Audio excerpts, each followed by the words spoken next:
Restraint is physical intervention or force used to control a student to restrict their freedom of movement. So the example I like to give is you can hold a kid's hand, right? That's totally legal. You can hold their hand, help them walk down the hall. You can put your arm around them. But the second they pull away and you don't let go, that's a restraint.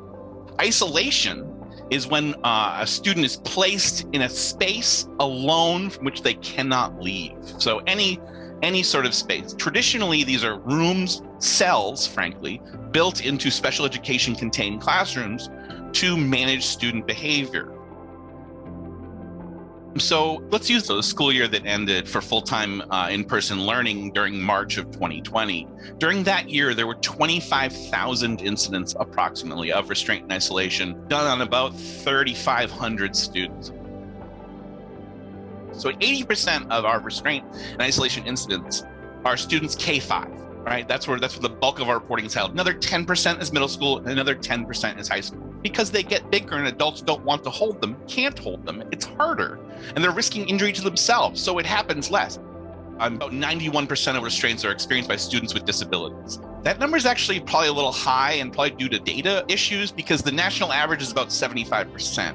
I think we're probably around 75 to 80%. I don't think we're at 90 because when you look at the data, some of our largest school districts didn't report any restraint or isolation incidents for non-students with disabilities. A lot of that information hasn't gotten out. Part of that's on us to get that information out there.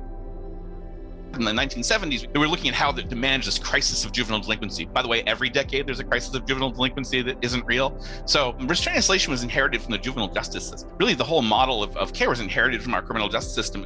And really, that was how behavior was managed in these systems for quite a long time.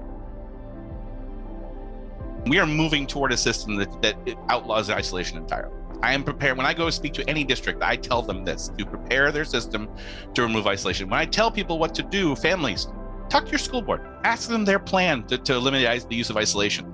Let's really push these conversations with people because the idea that we need to use this as a practice is patently absurd. I can tell you that the adults working with your kid think they're doing the right thing. We need to come from a place of working with them. I say this as a parent, I say this as an advocate, I say this as a state employee.